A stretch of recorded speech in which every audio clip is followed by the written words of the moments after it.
Good morning. My name is Anna Tan, and I am interviewing Zara Keane. She is our cozy author of the month.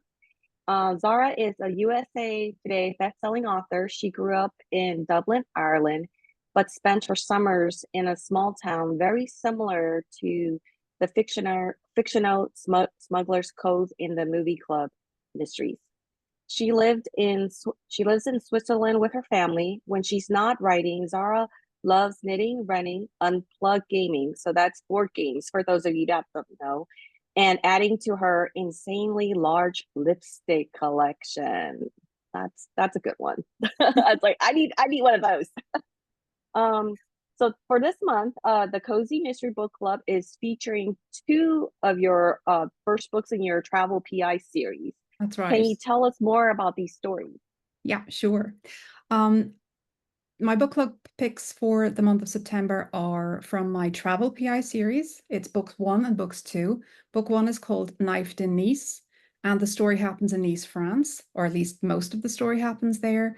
And book two is called Ambushed in the Alps, and that all takes place in Switzerland. So actually quite near where my in-laws live, but I don't actually name the place. It's just sort of based on that area. So yeah, they are, I would say they're kind of like action cozies, if I can use that term. It's a bit of a mashup between sort of a thriller and a cozy mystery, because there's a lot of action and lots of things happening and lots of people dying and, you know, the usual. But they're a lot of fun to write. And I really love sort of vicariously traveling to places I've been before in my writing. That's a great joy. What gave you the idea for the travel PI series? Because most cozy mystery, a lot of the characters just stay in one town. They don't move. Yeah. Partly, the idea came during the pandemic. So when I was in lockdown, I got the idea when we were changing our summer 2020 plans. However, I had the idea to do a sort of a travel-y type series before because I like a lot of TV series that have a travel aspect. For example, Death in Paradise, or at least for me, it's got a travel aspect because it's set somewhere that I haven't been. Um, and because my movie club mysteries are set in Ireland, okay, I'm from Ireland, but for many of the people reading them, they regard them as being like international mysteries or travel mysteries because they're set somewhere that they would like to go or have been and would like to go again. So for me, it felt like it was also part of my brand to have mysteries set somewhere maybe a little bit different. And the Travel PI series came about, as I said, during the pandemic, and I was looking for something that was slightly more actiony than the movie club mysteries, where I had more freedom to move around because the movie club mysteries mostly take place on a small Irish island.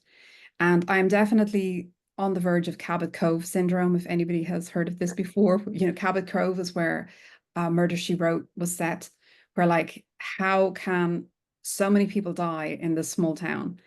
And I was butting up against this with my movie club mysteries. So I did have to send my characters to the mainland on occasion to find dead bodies.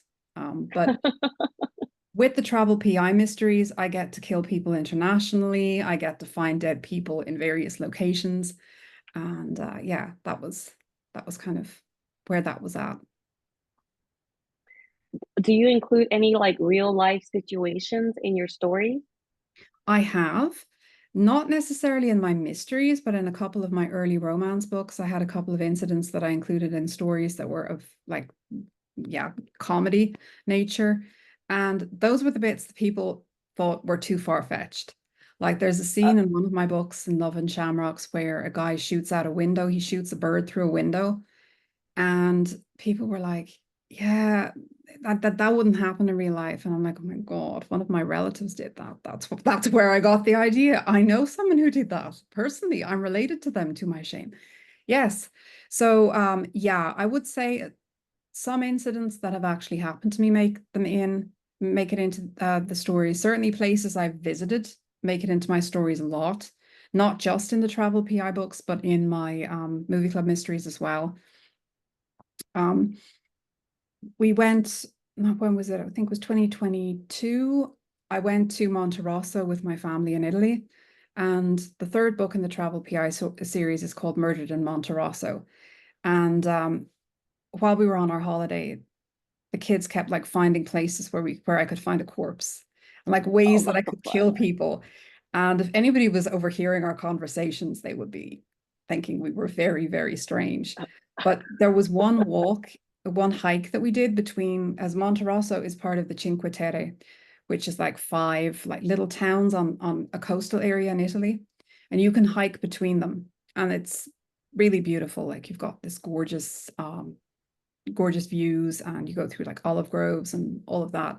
But on one of our hikes, we came across like out of nowhere, there's just like a little lemonade stand. And it was completely out of context because it was just like in the middle of the route. And they sold like non-alcoholic lemonades. They sold cocktails with lemons because lemons are big in the region. They even have a lemon festival, I believe. And I had to put that into one of my books because, like you can't have like the lemonade stand not make it into the book. So it did. Was it good lemonade? It was very good lemonade. I had the Oh, non-alcoholic version, I have to say. I was tempted, but it was like 10 in the morning. So I felt, and I still had to hike and it was very hot. So I thought that would be pushing it if I went for the one with the vodka. But yeah, I have regrets. I have regrets. Yeah. okay. I gotta look for your lemonade book. Um, let's see. Do you include any of your non-writing interests in your book? I'm Yeah. assuming you have other hobbies other than writing. Yes, yeah. You touched on a few in my bio or my intro. Yeah, I love knitting, for example, and I put that in the. It's actually in Ambushed in the Alps, which is the second book in the Travel PI series, which is one of the books you can get this month for free through the book club.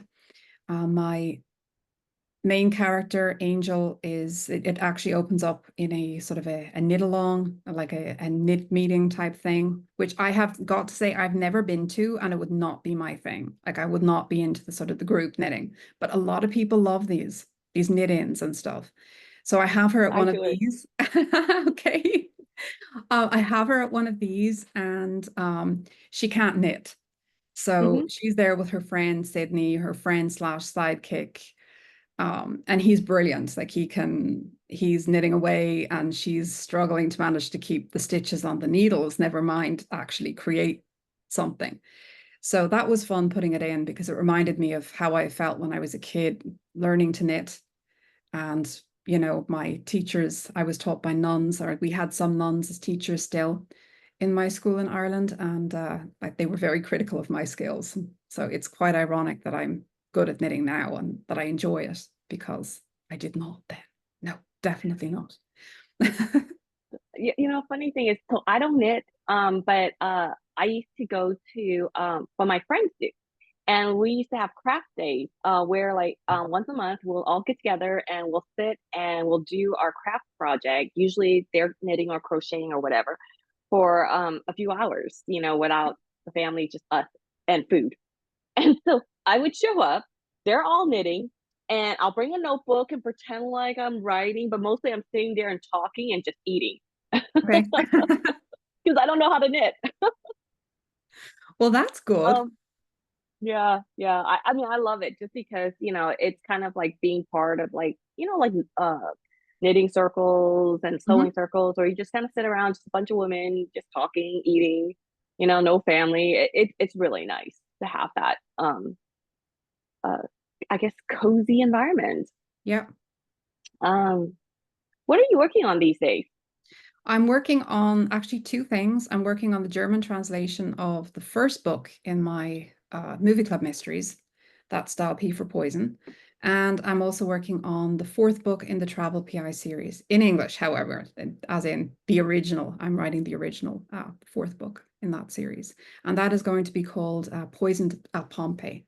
So there's going to be deaths happening on a Pompeii tour, so that's been a lot of fun because I remember really enjoying visiting Pompeii when I was a kid for the first time. Just blown away how amazing it was because I'm a history buff. So that was definitely for me. Um, That is definitely one of the places I want to visit. Yeah. So when your book comes out, I want to read your book so I can visit it. Yeah, the whole Amalfi Coast area is Mhm. gorgeous. I mean, it's very touristy, which has disadvantages now, but it's beautiful. It's really, really gorgeous. Yeah. So it's funny. I am one of those travelers that like being in touristy areas. I mean, Okay. when I go, you could definitely tell my family are tourists. We all, like my son would have his little fanny pack and he'll unzip it and bring out his little camera. My daughter would have her camera, and we're like filming everything, and we look like you know tourists. And it's fun because a lot of times I feel like, the convention is, oh, you don't want to act like that. Then people will target you, try to rip you off or whatever. But, but when you're identified as a tourist, everybody's very nice to you. That Like, is very you go true. and ask for directions or whatnot. I mean, usually I end up where I need to go. I haven't been in a bad situation yet. But yeah, I actually love touristy areas. Yeah, or if you ask like for recommendations for good places to eat and so on and get good tips, that's also great. And then sometimes you end up in conversations with people and you get like the local stories Hmm. that actually sometimes make it into my books too, just from Yeah. other people telling you stories. So, and you don't get that unless you travel and meet Yeah. other people. Yeah. Yeah. So, where can readers find you? Probably my website is the easiest place to find me. That's zarakeane.com. However, I also have a Facebook group and I'm pretty active in there, so people can find Zara Keane's Mystery Mavens. We'll have the links in the notes below the video for you. Okay. Thank you for your time, Zara. It's been a fun interview. Yeah, thank you so much, Anne. I've had a lot of fun. Bye, everyone. Bye.